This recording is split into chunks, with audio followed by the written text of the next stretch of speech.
ทุกท่านนะที่กำลังติดตามรายการส่องธรรมทางคลื่น104.50เมกะเฮิรตซ์ซึ่งตั้งอยู่ที่วัดฝายหิน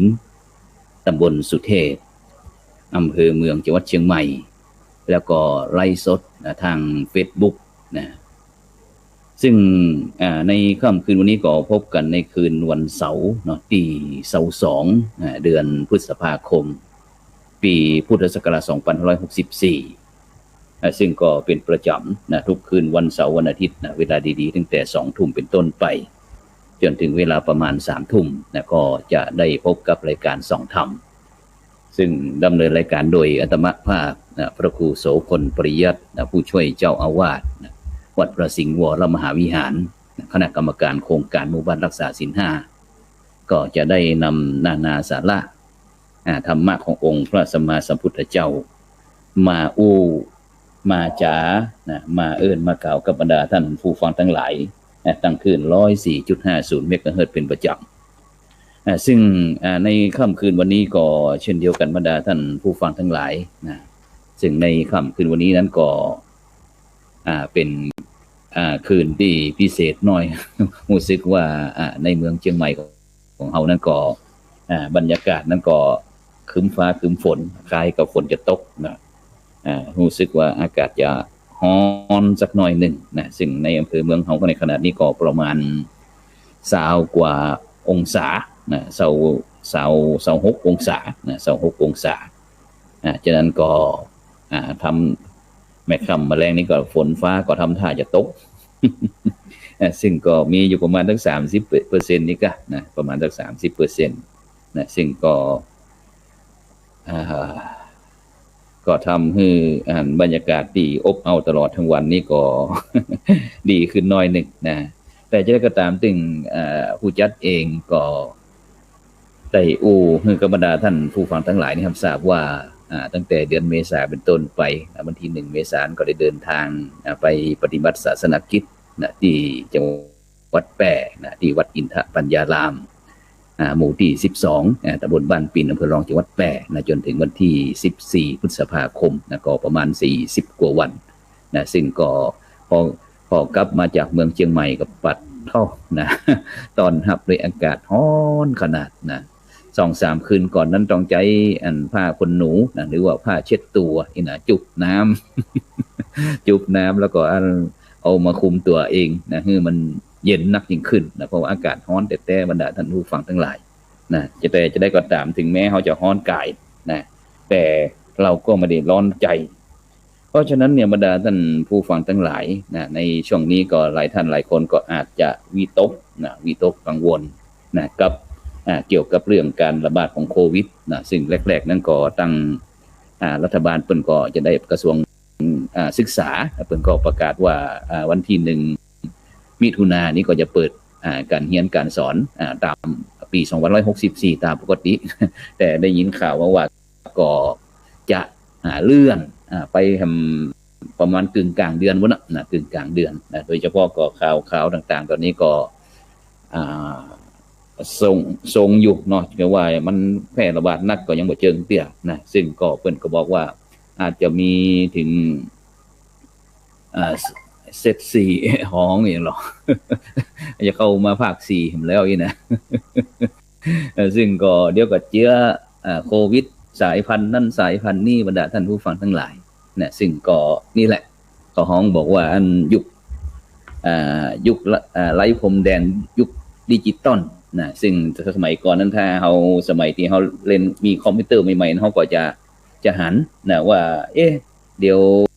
เครื่องคอมพิวเตอร์ของเรามือถือของเรามันอืดมันจ้านะมันพอเราไปนี่เพิ่นก็จะมีระบบเครื่องสแกนนะสแกนบอกว่ามันเป็นไวรัส เป็นไวรัสนะไวรัสที่มากับระบบอินเทอร์เน็ตพ้องนะจิปาถะซึ่งเฮาท่านทั้งหลายก็บ่เข้าใจบรรดาท่านผู้ฟังทั้งหลายแต่ถ้าเฮาว่าไวรัสนี่ถ้าเฮาว่าเป็นเชื้อโรคนะเชื้อโรคมันก็คงหลายท่านหลายคนก็คงจะเข้าใจง่ายขึ้นนะอย่างที่ในสถานการณ์ปัจจุบันเนี่ยที่ท่านบรรดาท่านผู้ฟังทั้งหลายบอกว่าจะเป็นตั้งไข้หวัดใหญ่ตั้งโควิดนะต่างๆเหล่านี้มันก็เป็นเชื้อโรคเป็นธรรมชาติเช่นเดียวกัน ซึ่งจะเป็นธรรมชาติที่เกิดขึ้นเอง หรือว่าธรรมชาติจากน้ำมือมนุษย์นะก็ยังไอ้กึ่งกลางๆอยู่นะจับบ่ได้ไล่บ่ตันเตือนะเพราะว่าในปัจจุบันนี้เรื่องการที่คนเฮามันนักมนุษย์นักขึ้นทั่วโลกนะก็มีการแข่งแย่งดีแย่งเด่นแย่งกันทำมาหากินแย่งผลประโยชน์กันจะนี้เป็นต้นฉะนั้นก็เลยทำให้ผู้ที่ไม่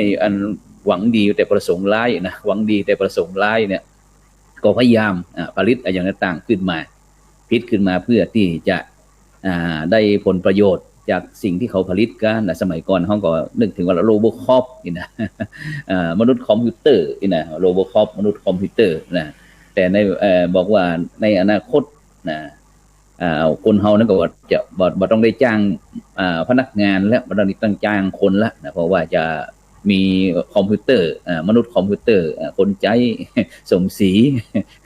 สมศรีนะที่สมัยก่อนนั่นนะหนังดังๆนั่นนะเอามาใจตัวนะฉะนั้นบรรดาท่านผู้ฟังทั้งหลายนะวันก่อนก็ได้โดยได้ฟังการเสวนาเสวนาบอกว่าจะเป็นนั้นผู้รู้ตั้งพระพุทธศาสนาของเฮาเนี่ยนะบอกว่าจะเป็นท่านขออนุญาตเนาะผู้ช่วยศาสตราจารย์ดร.บรรจบบรรลุจินะหรือว่าอาจารย์จำนงทองประเสริฐนะอาจารย์ณัฐนันท์สุดประเสริฐนะเถียงให้รู้เรื่องนี่นะแล้วก็พันโทอัครินทร์กำใจบุญนะแล้วก็ทำร้ายหลายท่านนะพันโทไพโรจน์พนาลินพ่องอย่างต่างๆเหล่านี้เปิ้นก็ได้มีโอกาสไปจัดการเสวนาเรื่องภัยพระพุทธศาสนามีภัยในยุคไร้พรมแดนนะซึ่งโดยเฉพาะก็อาจจะผู้รู้ผู้ฉลาดต่างๆในบ้านในเมืองของเฮาเนี่ยนะซึ่งก็ได้วิเคราะห์วิจารณ์วิจัยพระพุทธศาสนานะเรื่องความเป็นอยู่ของพระเฮาบอกว่า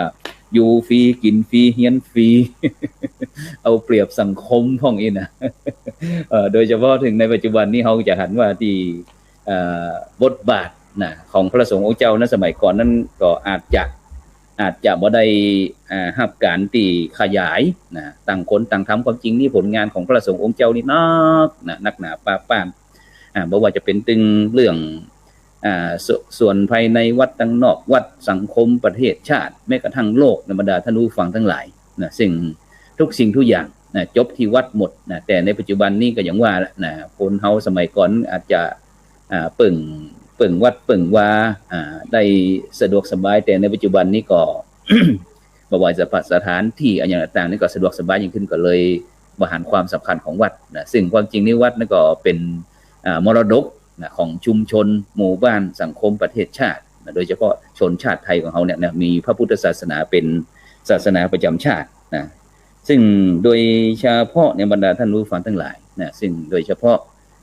ปัจจุบันเนี่ยนะซึ่งโดยเฉพาะบรรดายุวชนเยาวชนที่เป็นประจายเนี่ยนะถ้าหลายท่านหลายคนนั่นก็บอกว่าดีละจบดีละนะที่ได้มาบวชห้ำเฮียนในทางพุทธศาสนาเพราะว่าบุคคลเหล่านี้เป็นบุคคลที่ด้อยโอกาสง่ายๆก็คือเป็นหลักหญ้านะหลักหญ้า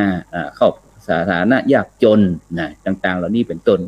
ฉะนั้นก็ถ้าเป็นผู้ใจก็ยังสะดวกสบายนักยิ่งขึ้นน้อยหนึ่งนะแต่ถ้าเป็นแม่ย่ามันยิงก็ลำบากอะละนะลำบากอะละนะซึ่งอย่างแต่คืนก่อนนี่ก็ได้มีโอกาสไลฟ์สดทางช่องธรรมะเชนธรรมะเป็นทีมชแนลนะชแนลเกี่ยวกับเรื่องว่าจากวิกฤตให้เป็นโอกาสนะสังฆพัฒนาเพื่อประชาชนนะบทบาทของพระสงฆ์ในยุคนิวนอร์มอนซึ่งก็ได้มีโอกาสคุยนะแล้วก็สนทนาธรรมนะกับท่านอาจารย์ดร.อรุณเมธีนะ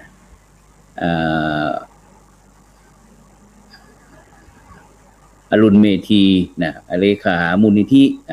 ธรรมะห่มดอยแล้วก็ท่านพระอาจารย์พระครูใบดิกาภูวนาถ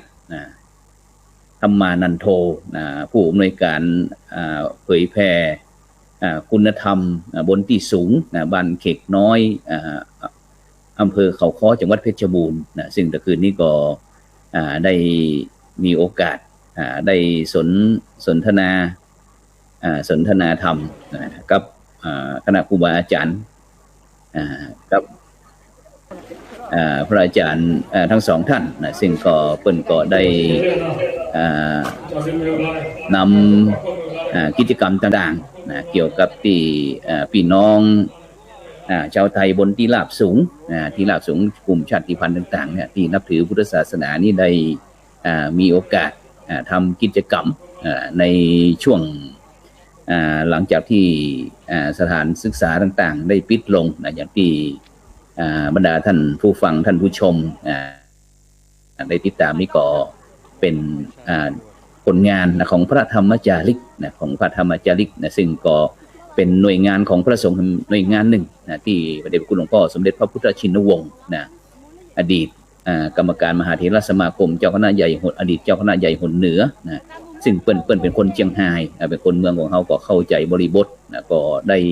ตั้งหน่วยงานนี้ขึ้นมาเพื่อที่จะได้บำบัดทุกข์บำรุงสุขจากพี่น้องที่อยู่บนที่ราบสูงพี่น้องเจ้าเขากลุ่มชาติพันธุ์ต่างๆได้ที่นับถือพุทธศาสนาก็ได้มาบวชห่ำเพียนต่างๆซึ่งก็เปิ้นก็สามารถที่จะเข้าถึงธรรมในทางพุทธศาสนาของเขาได้เป็นอย่างดีซึ่งเปิ้นก็แม้แต่บวชอยู่ในพระพุทธได้บวชห่ำเพียนแล้วก็มีถึงปริญญาธรรม9 ประโยคแล้วก็จบตึงตังโลกตึงตังธรรมการนักธรรมนี่ก็นักธรรมชั้นเอกดังโลกนี่ก็ด็อกเตอร์ก็นักหนาปาปานดันบาลีเนี่ยก็ปริญญาธรรม9 ประโยคนี่ซึ่งก็ถึงแม้เปิ้นเมื่อได้รับการพัฒนาไปแล้วเปิ้นก็ได้กลับไปแม้แต่อยู่ในบวชอยู่ก็เป็นสีแก่พระศาสนาแม้แต่ลาสิกขาก็ไม่เป็นอาณาถาของสังคมที่นี่เป็นต้นบรรดาท่านผู้ฟังทั้งหลายฉะนั้นก็เป็นที่น่าอนุโมทนายินดีซึ่งในยุคสถานการณ์ที่เข้าอยากหมากแปลงเข้าอยากหมากแปลงโดยเฉพาะเรื่องการระบาดของโควิดซึ่งเขาก็จะหันพระสงฆ์องค์เจ้าทุกคณะสงฆ์ไทยของเขาเนี่ยทุกจังหวัดทุกหมู่บ้านทุกตำบลทุกอำเภอต่างๆก็กลับมาช่วยเหลือเกื้อกูลกับพี่น้องที่ได้รับผลกระทบจากโควิดบอกว่าจะเป็นตั้งเรื่องที่อยู่อาศัยยารักษาโรคการดำเนินชีวิตต่างๆเครื่องอุปโภคบริโภคชนิดเป็นต้นฉะนั้นเลยทำพี่น้องคนไทยเขาได้มีโอกาสมาสำรวจตรวจสอบบทบาทลีลาของแต่ละชีวิตหน้าที่ของแต่ละท่านแต่ละคนเพิ่นถึงบอกว่าหน้าที่เจ้าประมงก็คือหาปลาหน้าที่พ่อค้าก็คือหากำไรหน้าที่ของศิลปินก็คือสร้างศิลปะหน้าที่ของตุของพระก็คือสอนมนุษย์หน้าที่เจ้าพูดของเขาก็คือเรื่องทำความดีฉะนั้นการทำความดีเนี่ยบรรดาท่านผู้ฟังทั้งหลายก็เป็นโอกาสนี่ก็เป็นแม่ยิง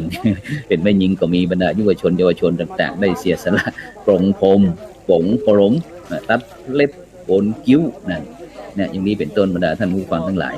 ฉะนั้นก็โดยเฉพาะในการให้หรือว่าการแบ่งปันต่างๆเหล่านี้ซึ่งทำให้ปัญหาต่างๆได้รับการช่วยเหลือในการช่วยเหลือโดยเฉพาะเรื่องความมีน้ำใจน้ำบ่อน้ำคลองยังเป็นรองน้ำใจน้ำไหนๆก็สู้น้ำใจก็ได้เพราะฉะนั้นเนี่ยบรรดาท่านผู้ฟังทั้งหลายสิ่งที่มาทั้งหมดเนี่ยเป็นการทำความดีหรือว่าเป็นการทำในทางพระพุทธศาสนาซึ่งโดยเฉพาะการทำความดีมันก็มีหลากหลายหลายวิธีที่เอาบรรดาท่านผู้ฟังทั้งหลายสามารถที่จะนำไปประพฤติปฏิบัติโดยเฉพาะบอกว่าจะเป็นเรื่องการให้ทานการทานศีลแล้วก็ภาวนาซึ่งทานเนี่ยหลายท่านหลายคนก็จะมีความคุ้นเคยเพราะว่าการทานหรือว่าการให้แต่ทานนี่เป็นภาษาบาลีทานะทานังทานะทานังแปลว่าการให้ ทานเนี่ยแปลว่าการเสียสละการให้การแบ่งปันซึ่งถือเป็นหนึ่งในบันได3ขั้นของการทำความดีหรือการทำบุญในทางพระพุทธศาสนาเพราะว่าทานเนี่ยเป็นเบื้องต้นแห่งการทำคุณงามความดีต่างๆทั้งมวลบอกว่าจะเป็นตั้งเพื่อส่วนตัวแล้วก็เพื่อส่วนรวมเพราะฉะนั้นเนี่ยบรรดาท่านผู้ฟังทั้งหลายการฮื้อทานเนี่ยมันความสำคัญของทานก็คือการฮื้อปันทานเป็นมนตรามหาเสน่ห์ทานเป็นตางแห่งความดีทานเป็นกุญแจแห่งไมตรีทานเป็นกำแพงป้องกันภัยลีทานเป็นบารมีของนักบริหารทานเป็นบันไดไต่ขึ้นสวรรค์จันฟ้าแล้วก็ทานเป็นสะพานข้ามโอคะสงสารการเวียนว่ายตายเกิดคือถึงฝากฝั่งก็คือพระนฤพานเพราะฉะนั้นเนี่ยบรรดาท่านผู้ฟังทั้งหลายเมื่อครั้งที่ในหลวงรัชกาลที่9ยังมีพระชนชีพอยู่ก็คือพระบาทสมเด็จพระบรมชนกาธิเบศรมหาภูมิพลอดุลยเดชมหาราชบรมนาถบพิตรในรัชกาลที่9เปิ้นก็ได้พระราชดำรัสครั้งหนึ่งว่าการก็คือหัวใจสำคัญของการอยู่ร่วมกันแล้วก็สมเด็จพระนางเจ้าสิริกิติ์พระบรมราชินีนาถพระบรมราชชนนีพันปีหลวงในรัชกาลที่9เพิ่นก็ได้พระดำรัสว่าโลกนี้หากบ่มีการเสียสละบ่มีการเสียสละปันซึ่งกันและกันแล้วโลกก็จะต้องถึงซึ่งความเดือดร้อนเป็นแน่แต่เพราะฉะนั้นเนี่ยบรรดาท่านผู้ฟังทั้งหลายประเทศไทยที่คนไทยที่เกิดในแผ่นดินไทยหรือว่าแม้กระทั่งไปอยู่ต่างประเทศเนี่ยก็ถือว่าโชคดีเพราะว่าทั่วโลกเนี่ยเกิดการระบาดจากโควิดนี้เนี่ยก็จะเขาจะหันว่าก็จะ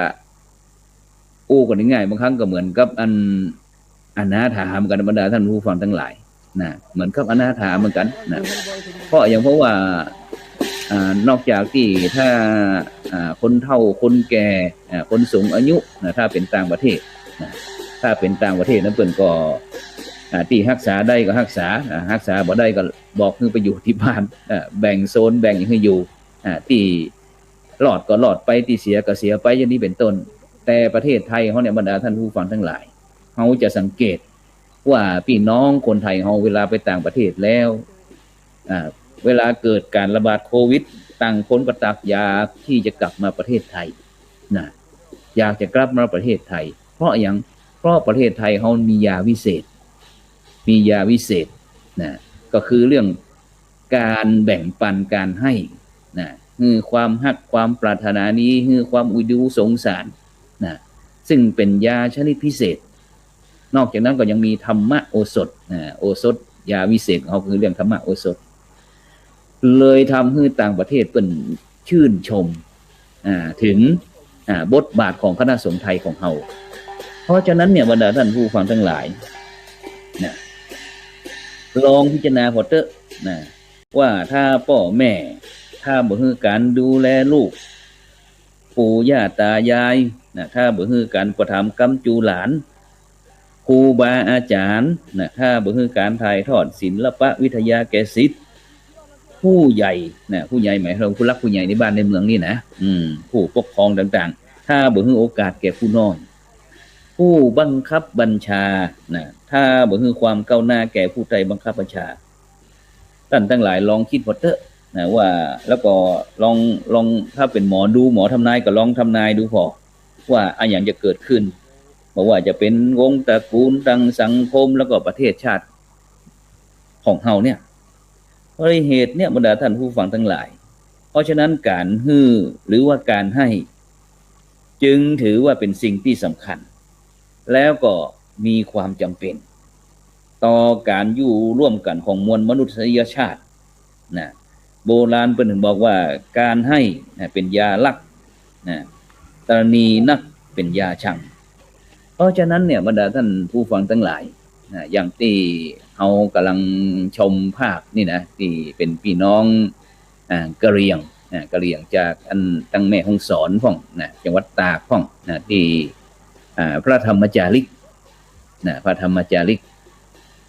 ซึ่งเป็นโดยถ้าส่วนภูมิภาคนี่ก็โดยการนำของพระเดชคุณหลวงพ่อพระเทพโกศลที่ปรึกษาเจ้าคณะภาค7เจ้าอาวาสวัดศรีโสดาพระอารามหลวงเนี่ยเปิ้นได้สืบทอดจากบุรพาจารย์เมื่อครั้งที่พระเดชคุณหลวงพ่อสมเด็จพระพุทธชินวงศ์สุวรรณมหาเถระลูกที่1ปฐมประธานโครงการพระธรรมจาริกรูปแรกแล้วก็รูปที่2ก็คือพระเดชพระคุณหลวงพ่อสมเด็จพระมหารัชมังคณาจารย์ช่วงเจ้าอาวาสวัดปากน้ำภาษีเจริญกรุงแล้วก็มาถึงปัจจุบันนี้เป็นรูปที่3ก็คือพระเดชคุณหลวงพ่อพระเทพจากวัดเบญจมาบพิตรบรรดาท่านผู้ฟังทั้งหลายซึ่งก็ได้สืบทอดเจตนารมณ์ของบูรพาจารย์ด้วยดีตลอดมาอย่างที่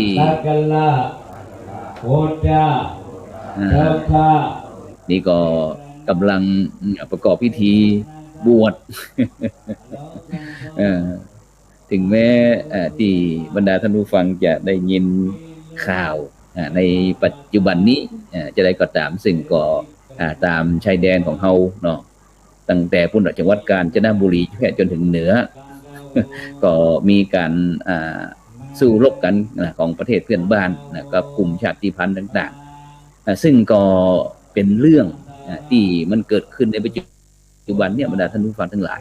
ซึ่งก็เป็นการที่เนี่ยที่คนมันนักเมื่อคนนักปัญหามันก็นักฉะนั้นเนี่ยถ้าเราไม่มีที่พึ่งไม่มีหลักไม่มีขอบไม่มีเขตก็จะทำให้ต่างคนต่างคิดต่างคนต่างทำแล้วก็ผู้รักผู้ใหญ่นั้นก็คนใหญ่ก็จะเบียดบังรังแกคนน้อยเมื่อคนน้อยถูกเบียดเบียนบังหรือว่าก็ย่อมมีการที่จะต่อต้านต่อสู้อย่างนี้เป็นต้นเพราะฉะนั้นเนี่ยบรรดาท่านผู้ฟังทั้งหลายโลกสังคมจะอยู่สุขแล้วก็เย็นใจได้เนี่ยก็เพราะคนในสังคมมีการเสียสละฝันโอบอุ้มเดี่ยวแลแล้วก็ประคับประคองซึ่งกันและกันคนมั่งมีก็ช่วยคนบ่มีเศรษฐีก็ช่วยยาจกคนอิ่มก็ช่วยคนอดคนเข้มแข็งก็ช่วยคนอ่อนแอคนที่ท้อแท้ก็ช่วยกันให้กำลังใจคนที่ประพฤติผิดพลาดเสียหายก็ช่วยกันแนะช่วยกันนำแก้ไขให้โอกาสแล้วก็ให้อภัยคนหิวก็ช่วยกันให้อาหารคนพิการก็ช่วยกันประคับประคองคนโง่ก็ช่วยกันให้การศึกษาคนเจ็บป่วยก็ช่วยกันให้เยียวยาคนอนาถาก็ช่วยกันให้ที่อยู่อาศัยคนหนาวก็ให้ช่วยกันให้ความอบอุ่นคนว้าวุ่นก็ช่วยให้มีความสงบกายสงบใจเพราะฉะนั้นเนี่ยบรรดาท่านผู้ฟังทั้งหลายในปัจจุบันเนี่ยเป็นอย่างพระสงฆ์องค์เจ้าครูบาอาจารย์ต่างๆก็พยายามสั่งพยายามสอนให้กับพี่น้องได้ช่วยกันแบ่งปันด้วยการช่วยกันเอื้อเพื่อเกื้อกูลซึ่งกันและกันซึ่งข้อเนี้ยบรรดาท่านผู้ฟังทั้งหลายก็อยากจะบอกว่าเพราะการก็คือการสละการสลัดหรือว่ากำจัดความหันแก่ตัวซึ่งเป็นการขยายใจที่มันคับแคบกว้างขวางเพื่อที่จะได้มองหันความทุกข์ยากลำบากของคนอื่นได้เพราะฉะนั้นเนี่ยบรรดาท่านผู้ฟังทั้งหลายการเนี่ยมันมีหลายอย่างหลายประการหลายลักษณะบางพ่องก็เพื่อทำบุญบางพ่องก็เพื่อทำคุณ บางพ่องก็ฮือเพื่อสนองคุณแล้วก็บางพ่องก็ฮือโดยไม่หวังคุณบุคคลที่ฮือเพื่อทำบุญนู้เป็นจะได้บุคคลฮือเพื่อทำบุญเป็นการฮือที่มุ่งผลก็คือเรื่องความสุขใจแล้วก็มุ่งที่จะกำจัดความตระหนี่ทีเหนียว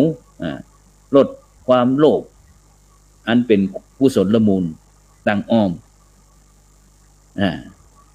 อกุศลมูลเป็นต้นนี่คือให้เพื่อทำบุญส่วนจำพวกที่สองคือให้เพื่อทำคุณยกตัวอย่างอย่างในบ้านในเมืองของเราเนี่ยบรรดาท่านผู้ฟังทั้งหลายการฮื้อก่อมุ่งผลทางการเมืองการค้าธุรกิจมิตรสัมพันธ์หวังผลตอบแทนทั้งทางตรงแล้วก็ทางอ้อมพูดง่ายๆฮื้อเพื่อมีผลประโยชน์เป็นที่ตั้งแล้วก็จำพวกที่สามฮือเพื่อสนองคุณฮือเพื่อสนองคุณก็เป็นการฮือเพื่อปฏิการะตอบบุพการีชนยกตัวอย่างง่ายๆก็อย่างลูกฮือแก่ป่อฮือแก่แม่ลูกศิษย์ฮือแก่ครูบาอาจารย์หลานฮือแก่ปู่ย่าตายายผู้น้อยฮือแก่ผู้ใหญ่ผู้ใต้บังคับบัญชาฮือแก่ผู้บังคับบัญชาซึ่งเป็นการแสดงความกตัญญูกตวิธีแล้วก็ความเป็นผู้ที่มีน้ำใจเพราะฉะนั้นเนี่ยบรรดาท่านผู้ฟังทั้งหลาย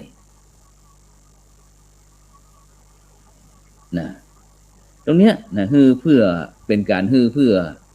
สนองคุณนี้เป็นแห่งจำพวกหนึ่งแล้วส่วนจำพวกต่อไปก็คือบุคคลฮือโดยไม่หวังคุณซึ่งการฮือโดยบ่หวังคุณเนี่ยเป็นการฮือที่ไม่มีกติกาเงื่อนไขบ่จำเป็นที่จะต้องฮู้จักเพียงแต่มุ่งหมายเพื่อบุคคลนั้นพ้นทุกข์ประสบสุขเป็นที่ตั้งเป็นการฮือเพื่อสงเคราะห์อนุเคราะห์บ่หวังสิ่งที่ตอบแทนซึ่งการฮือลักษณะเนี้ยเป็นการฮือโดยจิตวิญญาณของพระโพธิสัตว์ก่อฮือเกิดหน่วยงานราชการมูลนิธิหน่วยงานสำคัญเพื่อที่จะบำบัดทุกข์บำรุงสุขแก่ปวงประชาชนทั่วหน้าหลายหน่วยงานบอกว่าจะเป็นเรื่องกรมประชาสงเคราะห์กามูลนิธิราชประชานุเคราะห์กาสภาสังคมสงเคราะห์กาตลอดถึงนักสังคมสงเคราะห์บอกว่าจะเป็นนักธุรกิจเศรษฐีป่อกากหบดีประชาชนผู้ที่มีจิตใจเอื้อเฟื้อเกื้อหนุนช่วยกันเสียสละฮือแบ่งปันแก่ผู้ขาดแคลนยากไร้ในถิ่นทุรกันดารซึ่งก็ยกตัวอย่างวันก่อนนั้นก็ได้มีโอกาสได้สนทนากับท่านอาจารย์พระครูสิริสุมเจติยานุกุลหรือว่าท่านอาจารย์มหานิกรบอกว่าพี่น้องตังอมก๋อยเปิ่นได้ซึ่งเป็นบ้านท่านอาจารย์พระมหาวิษณุจารุธรรมโมก็คงจะเป็นนั้นลูกศิษย์ลูกหาเครือข่ายคณะสัตยาญาติโยมตังอมก๋อยเปิ่นก็ได้นำตึงผลไม้หลากไม้ตีบอกว่าจะเป็นตึงกะหล่ำเป็นตึงมะเขือเทศมะเขือส้มเป็นพริกเป็นอะไรอย่างเงี้ยนั่นหลายสิ่งหลายอย่างพักพืชการเกษตรเนี่ยบรรดาท่านผู้ฟังทั้งหลายมาบริจาคนำเป็นฟักแฟงแตงกัวตึงฟักขาวฟักทองอย่างนะเอามาตั้งโรงบริจาคที่วัดโลกโมลีเพื่อที่จะแบ่งปันคือกับบรรดาพี่น้องที่มีความต้องการซึ่งตรงเนี้ยบรรดาท่านผู้ฟังทั้งหลายซึ่งถ้าเราติดตามนั้นถ้าเราถึงเรื่องความที่บ่ใครมีโอกาสซึ่งเป็นอำเภอรอบนอกเปิ่นฮ้องว่าไกลปืนเที่ยงหรือว่าอยู่ตามชายแดนต่างๆก็คืออมก๋อยสมัยก่อนนี่เขาจะหันนักสังคมสงเคราะห์ต่างๆคหบดีต่างๆหรือว่าแม้แต่ล่าสุดนี่เปิ่นก็มี คนห้องว่าผู้มีจิตศรัทธาอยากจะช่วยเหลือก็ได้นำตั้งแฝงโซล่าเซลล์พ่องหรือว่าเกี่ยวกับเรื่องอุปกรณ์เรื่องของสถานศึกษาโรงเรียนพ่องไปช่วยพี่น้องที่อำเภออมก่อยทีนี้เมื่อได้รับการบริจาคช่วยเหลือแล้วพี่น้องชาวอมก่อยอำเภออมก่อยเนี่ยเปิ้นก็ดีอกดีใจที่ได้หันเพื่อนคนไทยด้วยกันเนี่ยยังหันความสำคัญของอมก่อยอำเภออมก่อยคนอมก่อยแต่บ่ได้อมก่อยเปิ้นได้หันความสำคัญหันความมีน้ำใจต่างๆยามตีพี่น้องเจ้าอำเภออมก่อยตกทุกข์ได้ยากขาดโอกาสพอเปิ้นมีโอกาสเป็นโอกาสที่ดีที่โควิดระบาดเปิ้นก็เลยรวมกันบริจาคพืชพันธุ์ธัญญาหารต่างๆพืชผลทางการเกษตรมาถวายที่วัดโลกโมลีโดยคือคณะสงฆ์วัดโลกโมลีได้เป็นตัวแทนตั้งโต๊ะบริจาคที่หน้าวัดหันแล้วก็ชื่นใจเนี่ยบรรดาท่านผู้ฟังทั้งหลายใครจะไปนึกว่าสมัยก่อนนั้นโอกาสที่ผ่านๆมานั้นส่วนมากนี่ถ้านึกอยากจะไปบริจาคสิ่งของต่างๆเข้าปลาอาหารเครื่องใจไม้สอยต่างๆทุกคนจะนึกไปที่อมก๋อยพ่องกัลยาณิวัฒนาพ่องอีนะต่างก็จะไปบุญแต่พอถึงมีโอกาสพี่น้องเจ้าอมก๋อยเปิ้นก็บ่ได้ทิ้งโอกาสนั้นเพราะฉะนั้นเนี่ยบรรดาท่านผู้ฟังทั้งหลายสิ่งแล้วเนี่ยเป็นสิ่งที่ได้แสดงออกถึงเรื่องเพื่อสนองคุณแต่ที่คหบดีหน่วยงานทั้งภาครัฐภาคเอกชนพระสงฆ์องค์เจ้าต่างๆเนี่ยโดยบ่หวังคุณเพื่อที่จะได้บำบัดทุกข์บำรุงสุขแต่พี่น้องเจ้าองค์ก่อยนั่นก็เพื่อสนองคุณว่าครั้งหนึ่งได้มีคหบดีหน่วยงานทั้งภาครัฐภาคเอกชนผู้ใหญ่ใจดีต่างๆได้สร้างโอกาสให้พี่น้องอมก่อยฉะนั้นก็เป็นที่น่าอนุโมทนายินดีในช่วงสถานการณ์โควิดเพราะฉะนั้นเนี่ยบรรดาท่านผู้ฟังทั้งหลายการปฏิบัติอย่างเนี้ยช่วยให้สังคมอยู่ร่วมกันด้วยสันติสุขซึ่งเกิดจากการเลี้ยวแลซึ่งกันและกันซึ่งมันจะดีกว่าสังคมที่อิจฉาริษยาชิงฮักชิงเกียรติเอารัดเอาเปรียบซึ่งกันและกันซึ่งบางคนก็บ่ยอมลงทุนทำดีในขณะเดียวกันหันใครทำดีก็ทนบ่ได้อิจฉาตาฮ้อนค่อนแค่เน็บแนมประชดประชันดังที่เป็นอยู่ในสังคมปัจจุบันเนี่ยจวนหือนึกถึงบทประพันธ์ที่ว่าอยากได้ดีบ่ทำดีนั้นมีมากดีแต่อยากหากบ่ทำหน้าขำหนออยากได้ดีต้องทำดีอย่ารีรอดีแต่ขอรอแต่ดีไม่ดีเลยเพราะฉะนั้นมันบ่ดีเลยบรรดาท่านผู้ฟังทั้งหลายเพราะฉะนั้นเราจะต้องสามารถถ้าเราเป็นคนดีนี่เราจะต้องมีคุณธรรมมีคุณธรรมโดยเฉพาะเรื่องคุณธรรมคุณธรรมของคนดีเนี่ยบรรดาท่านผู้ฟังทั้งหลายถ้าเราอู้ถึงความดีแล้วเนี่ยความดีก็คือเรื่องการประพฤติชอบประพฤติสมควรเหมาะสมมีคุณธรรมจริยธรรมซึ่งบุคคลที่ทำความดีเนี่ยไปที่แห่งหนตำบลใดเป็นที่ฮักที่ไข่ของคนทั่วไปที่อยากจะอู้ตัวคุยตัวอยากจะให้ความช่วยเหลือตลอดเวลาซึ่งมันแตกต่างจากบุคคลที่ทำตัวทำความชั่วมั่วอบายมุขไผๆก็อยากจะหลีกไผๆก็อยากจะเลี่ยงบ่อยากที่จะคบค้าสมาคมตัวยิ่งคนดีที่ทำคุณประโยชน์ต่อบุคคลอื่นต่อส่วนรวมซึ่งบุคคลเนี้ยย่อมเป็นที่ต้องการอย่างยิ่งซึ่งถ้าท่านผู้ฟังทั้งหลายได้มีโอกาสได้เข้าเฟซกลุ่มไลน์อย่างต่าง ถ้าในรายปัจจุบันนี้ถ้าบุคคลใดทำใดที่ทำการทำงานนะบอกว่าจะเป็นตึงไร้ตังโลกไร้ตังธรรมนี่นะเพื่อนก็จะบอกว่าบุกอย่างนี้แหละที่สังคมต้องการนะเพื่อนก็จะยกนิ้วอย่างนี้เนี่ยบรรดาท่านผู้ฟังทั้งหลายนะฉะนั้นนะบุคคลจะเนี่ยแม้ร่างกายจะย่อยยับดับสลายไปจากโลกนี้นะแต่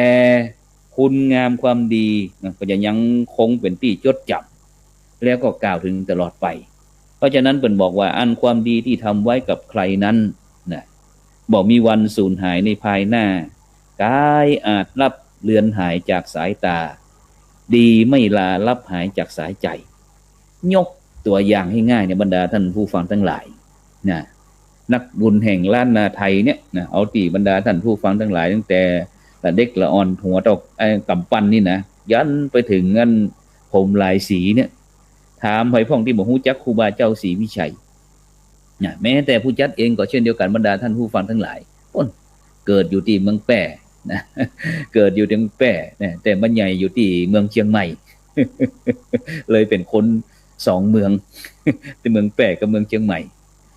ก็ฮู้จักครูบาเจ้าศรีวิชัยเป็นละอ่อนนี่ปะเท่าเนาะอยากจะได้ปะเท่าเหรียญนะเหรียญครูบาเจ้าศรีวิชัยนะเป็นหูปที่เปิ้นนั่นคองผ้าคุมผ้าที่หัวไหล่เสร็จแล้วเปิ้นก็จะห่มดองนี่เนาะห่มดองเสร็จแล้วเปิ้นก็เฮาก็จะสังเกตหันซี่โครงนะซี่โครงของครูบาเจ้าศรีวิชัยเป็นซี่นะก็จำน่ะเหรียญนั่นน่ะมาจนถึงปัจจุบันเนี้ยนะเมื่อ40กว่าปีก่อนเหรียญยังนั้นจะใดปัจจุบันนี้ก็ยังมีอยู่เนี่ยบรรดาท่านผู้ฟังทั้งหลายฉะนั้นเนี่ยความดีเหล่านี้ที่จะทำให้บุคคลเหล่านี้เป็นคนดีได้มีคุณภาพได้ก็ต้องมีหลักมีเกณฑ์โดยเฉพาะหลักธรรมบุคคลใดที่มีหลักธรรมที่ประพฤติปฏิบัติสามารถนำพาทุกท่านไปสู่การเป็นคนดีในทางพุทธศาสนาเขาก็คือว่าไตรสิกขานะหรือว่าศึกษา3นะข้อควรที่ศึกษา3ประการซึ่งบอกว่าจะเป็นเรื่องศีลสมาธิแล้วก็ปัญญาศีลคืออะไรอย่างศีลก็คือข้อประพฤติปฏิบัติซึ่งเป็นคุณธรรมขั้นพื้นฐานที่มนุษย์ทุกคนควรจะมีซึ่งบุคคลใดท่านใดมีศีลผู้นั้นก็จะพบกับทางสว่างของชีวิตเพราะอย่างเพราะว่าศีลเปรียบเสมือนเครื่องป้องกันภัยอันตรายต่างๆซึ่งบุคคลใดท่านใดมีศีลก็จะเป็นที่เคารพเป็นที่ฮักเป็นที่นับถือของคนทั่วไปนี่แค่ข้อเดียวบ่ได้นะไตรสิกขาข้อที่1คือเรื่องศีลส่วนข้อที่2สมาธิสมาธิคืออะไรอย่างสมาธิก็คือการที่เรามีสมาธิกำหนดหูกับสิ่งที่เรากำลังทำอยู่หูเนื้อหูตัวอยู่ตลอดเวลาจิตใจบ่วอกแวกบ่ไขว้เขวเวลาทำงานที่การงานที่ทำก็จะประสบผลสำเร็จได้ง่ายก็เพราะมีสมาธิแล้วก็ไตรสิกขาข้อที่3ก็คือเรื่องปัญญาก็คือความรู้แต่หันจริงความรู้แต่หันจริงซึ่งความรู้แจ้งเห็นจริงรู้แต่หันจริงเนี่ยเนื่องมาจากการไตร่ตรองการมีสมาธิที่จะพินิจพิจารณาเป็นอย่างดีแล้วปัญญามันจึงจะเกิดปัญญาจะเกิดบ่ได้ถ้าหากขาดศีลกับสมาธิเพราะฉะนั้นเนี่ยบรรดาท่านผู้ฟังทั้งหลายไตรสิกขาทั้ง3สิ่ง3อย่างเนี้ยมันจะเชื่อมโยงกันบ่ว่าจะประสบ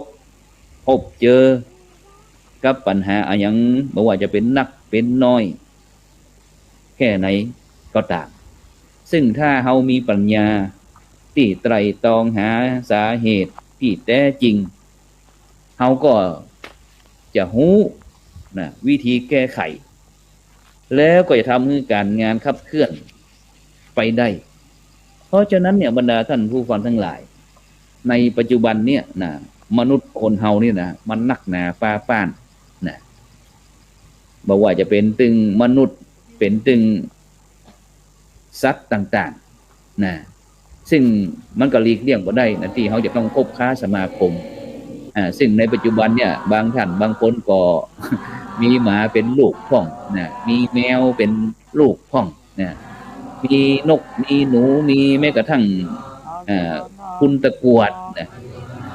หรือว่าตัวเงินตัวทองเนี่ยเขาก็เลี้ยงกันในบรรดาท่านผู้ฟังทั้งหลาย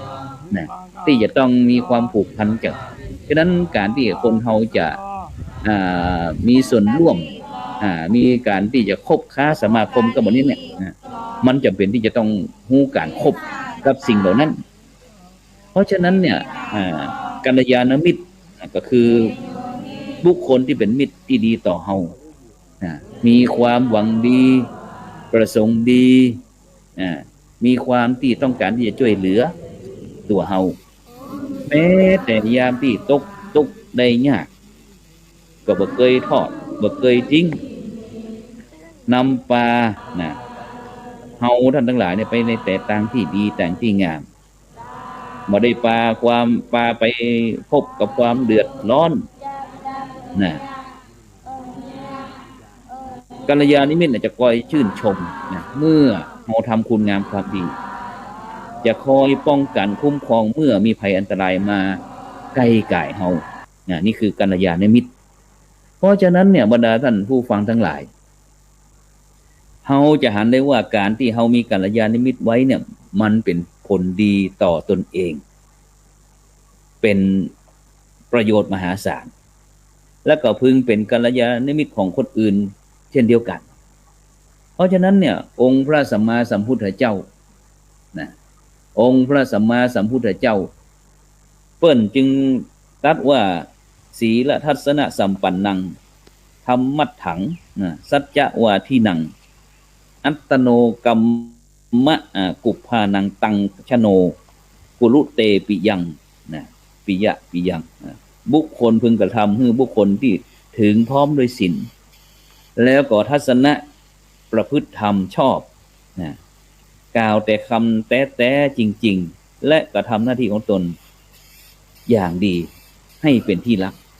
เพราะฉะนั้นเนี่ยบรรดาท่านผู้ฟังทั้งหลายในขณะนี้บรรดาท่านผู้ฟังทั้งหลายก็กำลังติดตามรายการส่องธรรมตั้งขึ้น 104.50 เมกะเฮิรตซ์แล้วก็ไลฟ์สดทาง Facebook ซึ่งบรรดาท่านผู้ฟังก็สามารถที่จะกดไลค์กดแชร์กดติดตามเพื่อเป็นธรรมทานแชร์ไปได้บุญเพราะว่าในช่วงนี้การที่เขาจะไปมาหาสู่กันนั้นก็ยากลำบากอะละยังคิดเติงหาทุกท่านตอนนี้เขาก็พบกันตั้งไลฟ์สดตั้ง Facebook พ่องตั้งฟังเสียงตั้งขึ้น 104.50 เมกะเฮิรตซ์พ่องซึ่งวัดตะวานี่ก็ได้อู้กับผมนี่ได้นึกถึงท่านครูบาสูง ท่านพระครูอนุสิทธิ์ธีรคุณจากแม่ลาหลวงเพิ่นก็ได้ตักตายเข้ามาคุณโยมธัญญาพ่องคุณจินดาสวิงคุณโยมกิตติยาคุณโยมแก้วอินสมคุณโยมกัญญาขันตาคุณโยมอ้อมนวพรแล้วกันหลายท่านที่พยายามที่จะส่งข้อความเข้ามาซึ่งฉะนั้นก่อนในขณะนี้บรรดาท่านผู้ฟังก็ติดตามรายการส่องธรรมซึ่งดำเนินรายการโดยอาตมาภาพพระครูโสพลปริยัติผู้ช่วยเจ้าอาวาสวัดพระสิงห์วรมหาวิหารแล้วก็คณะกรรมการโครงการหมู่บ้านรักษาศีล 5ที่ได้นำนานาสาระธรรมะขององค์พระสัมมาสัมพุทธเจ้ามามาจ่ามามากล่าวกับบรรดาท่านผู้ฟังทั้งหลายตั้งขึ้น 104.50 เมกะเฮิรตซ์แล้วก็ไลฟ์สดทาง Facebook ฉะนั้นก็บรรดาท่านผู้ฟังก็สามารถที่จะกดไลค์กดแชร์ไปตีเพื่อน นะที่เป็น Facebook ก็ได้นะเพราะว่าในปัจจุบันนั้นการพบปะกันนั้นก็การที่จะไปมาหาสู่กันก็เนื่องจากสถานการณ์โรคระบาดโควิดนะก็ทำให้ลำบากสักน้อยหนึ่งนะแต่เขาก็พบเจอกันนะสมัยก่อนนั้นบอกว่าอะไรก็เวลาสวมหน้ากากเข้าหากันนี่นะบทดี อยู่ห้องกันกับบทดี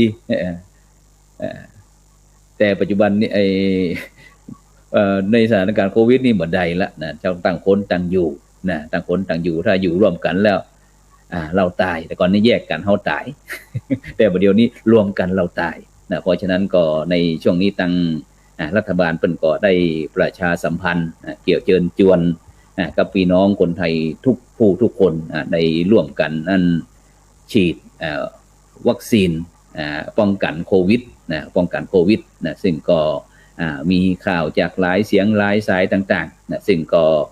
ชีวิตเป็นของเฮาทุกผู้ทุกคนแต่เฮาก็ต้องจะทำอย่างเฮาก็ต้องพิจารณาเช่นเดียวกันนะเพราะนั้นเฮาก็จะบ่หูเบานะฟังคนนั้นว่าอย่างคนนี้ว่าอย่างฉะนั้นเฮาก็มีสติไตร่ตรองนะแล้วก็มันจะเกิดปัญญามีเหตุมีผลในการที่จะร่วมกันในการที่จะยุด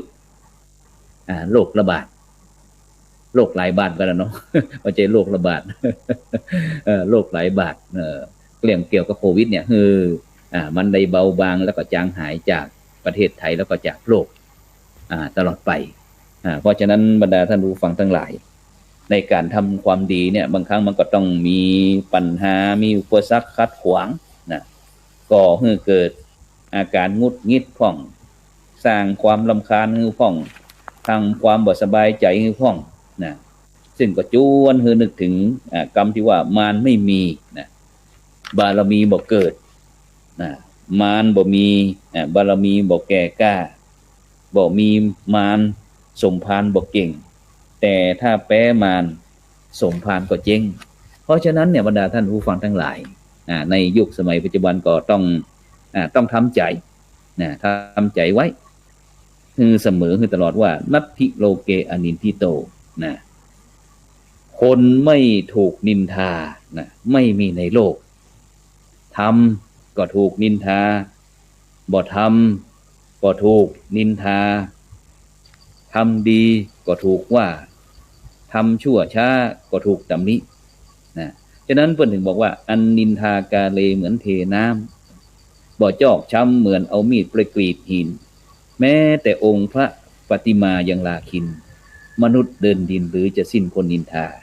เพราะฉะนั้นเนี่ยบรรดาท่านผู้ฟังทั้งหลายจะไปว่าแต่สามัญชนคนธรรมดาทั่วไปเลยแม้แต่องค์สมเด็จพระบรมศาสดาสัมมาสัมพุทธเจ้าก็ถูกตำหนิถูกติฉินนินทาถูกประณามยามเหยียดนะบริภาคด่าว่าต่างๆนานาเพราะฉะนั้นเนี่ยต้องท่องประจำใจไว้เด้อเกิดเป็นคนเนี่ยต้องทนให้คนด่าจะทำดีทำบ้าถูกด่าหมดทำซื่อถูกด่าว่าไม่คดทำเลี้ยวรถถูกด่าว่าไม่ตรงเพราะฉะนั้นเนี่ยบรรดาท่านผู้ฟังทั้งหลายมันตึงโดนตึงขึ้นโดนตึงล่องนะบ่พ้นนะโดนตึงขึ้นตึงล่องบอกว่าจัดการทำสิ่งใดๆนะจะให้ถูกกิเลสถูกใจคนทุกคนมันเป็นไปบ่ได้บรรดาท่านผู้ฟังทั้งหลายนะบ่ได้นะเพราะฉะนั้นน่ะเห็นชอบก็ชื่นชมเห็นต่างก็ตำหนิฉะนั้นในการทำความดีทุกวิถีทางเนี่ยเปิ้นจะต้องมีหลักนะจะต้องมีหลักมีเกณฑ์ทำดีถ้าถูกที่นะมันย่อมมีผลทำดีนะถ้าถูกผลก็ล้ำค่าทำดีบ่ถูกที่เสียเวลาทำดีบ่มีก้าถ้าบ่ถูกคนเพราะฉะนั้นเนี่ยบรรดาท่านผู้ฟังทั้งหลายถ้าเฮาในการทำคุณงามความดีทำอย่างต่างๆแล้วเนี่ยนะอย่างผู้จัดเองก็เช่นเดียวกันบรรดาท่านผู้ฟังทั้งหลายก็พยายามที่จะกับบรรดาลูกพาลูกเน้นต่างๆว่าในการที่พระอาจารย์เนี่ยขึ้นมาที่เมืองเชียงใหม่เนี่ยนะความจริงเขาก็บ่ได้ตั้งจิตตั้งปรารถนาสักสิ่งสักอย่างแล้วก็แม้แต่วัดที่อยู่ปัจจุบันก็ไม่รู้จักแต่เรามาอยู่ได้อย่างไรนะ ก็เลยจะอู้กับลูกเนนตลอดว่าแม้แต่ตึกอาคารต่างๆนะก็ได้รับความเมตตาจากอดีตเจ้าอาวาสที่เป็นสร้างไว้นะ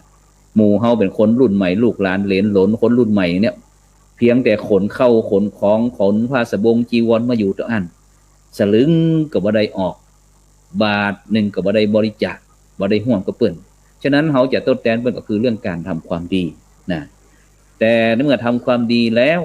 แม้จะถูกใครตาหน้าว่าเป็นคนบ่ดีนะเฮาก็ต้องยอมรับตรงนั้นนะเพราะเฮาบ่สามารถ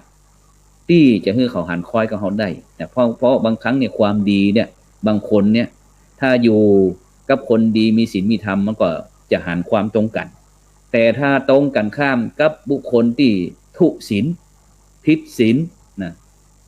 ถ้าเป็นตั้งพระสงฆ์เจ้าห้องว่าอารัชชีนะผู้บ่มียังอายเนี่ยทำมาอย่างบ่ดีสักอย่างบรรดาท่านผู้ฟังทั้งหลายทำบ่ดีสักอย่าง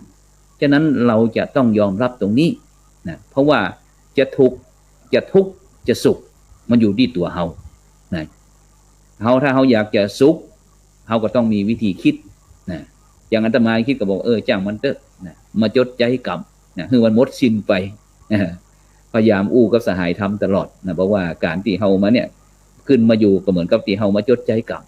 เพราะว่าอดีตชาติใดชาติหนึ่งนั้นเฮาอาจจะได้ทำกับบุคคลเหล่านี้เพราะว่าทุกคนมันบ่มีไผนะที่จะต้องการที่จะมาทำร้ายมาข่มเหงมาติฉินนินทากันซึ่งมันจะต้องมีที่มาที่ไปนะซึ่งทางพุทธศาสนาของเขาบอกว่าทำอย่างไรได้เช่นนั้นนะฉะนั้นสิ่งที่ดีเขาจะหันบอกว่าอโหสิกรรม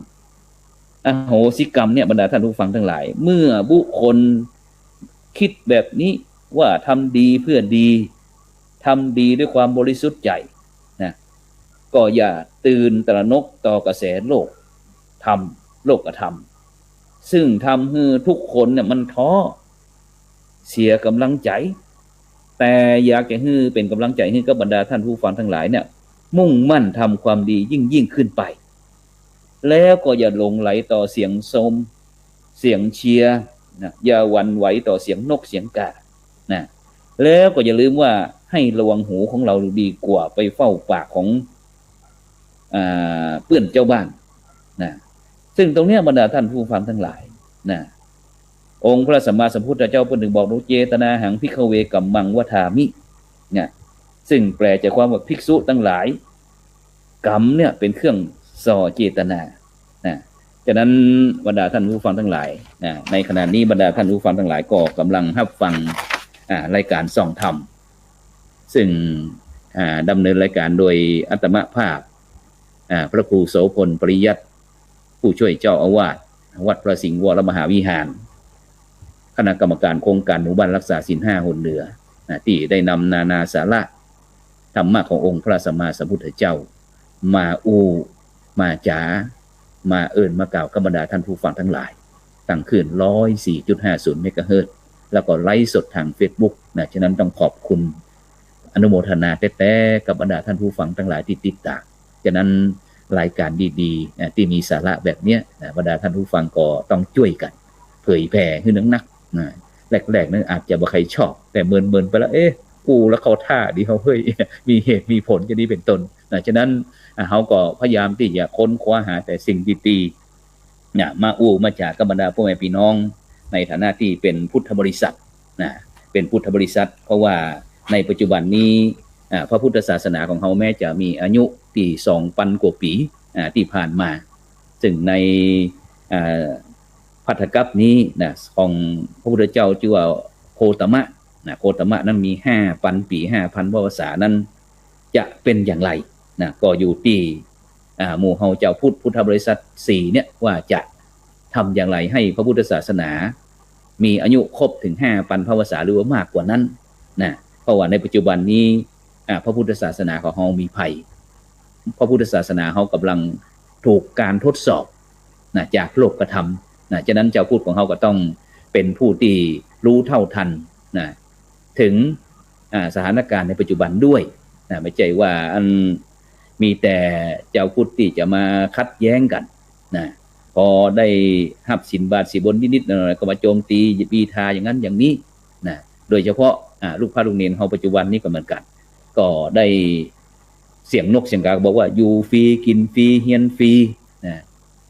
เงินก็ได้ใส่ก็เต็มนะเอาเปรียบสังคมนะอย่างนี้เป็นต้นฉะนั้นเขาก็มาพิจารณากันนะฉะนั้นก็สำหรับในค่ำคืนนี้ก็เวลาหมดเวลานะวันพรุ่งนี้เขาก็จะมาพบกันตีเก่าเวลาเดิมนะตั้งคืน 104.50 เมกะเฮิรตซ์แล้วก็ไลฟ์สดทางเฟซบุ๊กเช่นเดิมฉะนั้นก็บรรดาท่านผู้ฟังก็สามารถติดตามได้เป็นประจำนะทุกคืนวันเสาร์วันอาทิตย์นะทุกคืนวันเสาร์วันอาทิตย์เวลาตั้งแต่ 20:00 นเป็นต้นไปนะฉะนั้นก็ขอบคุณอนุโมทนากับทุกท่านนะที่ร่วมด้วยช่วยกันติดตามรายการส่องธรรมเป็นประจำนะฉะนั้นก็หวังว่าหลักธรรมคำสอนต่างๆในพุทธศาสนาจะเป็นประโยชน์ต่อบรรดาท่านผู้ฟังเกี่ยวกับสถานการณ์ปัจจุบันโดยเฉพาะในสถานการณ์ที่ทุกคนในโลกนี้มีความทุกข์ด้วยกันทั้งสิ้นนะเพราะทุกอย่างทุกเกิดแก่เจ็บตายโดยเฉพาะเรื่องความตายไผก็บ่อยากตายฉะนั้นก็พยายามบางป้องก็บอกว่าฉีดเถอะนะฉีดวัคซีนป้องกันไว้นะบางคนก็บอกว่าฉีดไปแล้วมันเกิดมันตายลูก ซึ่งความจริงนะก็มันเป็นปัญหาโลกแตกความจริงฉีดก็ตายไม่ฉีดก็ตายนะแต่มันจะตายเมื่อไหร่เท่านั้นเองนะฉะนั้นก็จะได้พวกนี้เขาก็มาพบกันกำหนึ่งนะที่คืน 104.50 เมกะเฮิรตซ์แล้วก็ทางไลฟ์สดทาง Facebook ขอบคุณอนุโมทนากับทุกท่านที่ติดตามสำหรับในค่ำคืนนี้ก็ขอยุติรายการส่องธรรมแต่เพียงเท่านี้พวกนี้พบกันใหม่ที่เก่าเวลาเดิมสำหรับในค่ำคืนวันนี้ก็